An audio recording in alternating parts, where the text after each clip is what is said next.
Čia senasias paslaptis saugo 700-mečiai ąžuolai, šėryklų žuovėjų šildosi danieliai, ežero dugne miega žuvis, patvoriais vaikšto stručiai. Čia kaimo turizmo sodyba Ąžuolų slėnis, unikali vieta. Ta grožį reikia pamatyti savo akimis ir pajusti savo širdimi.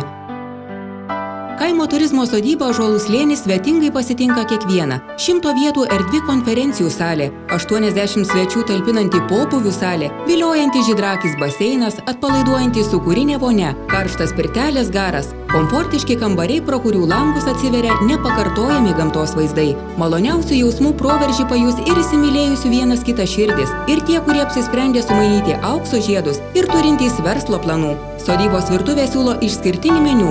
Čia paragausite avienos, trutienos ir miško žvėrienos patiekalų. Rengiant šventės savo namuose, maistą gali užsisakyti. Svarbūs susitikimai, gražiausios šventės, romantiški pasimatymai, gyvų gamtos paminklų apsuptyje. Kaimo turizmo sodyba Ąžuolų slėnis, kelio atkarpoje Šiauliai Kelmė tarp 81–82 km, sukti į dešinę.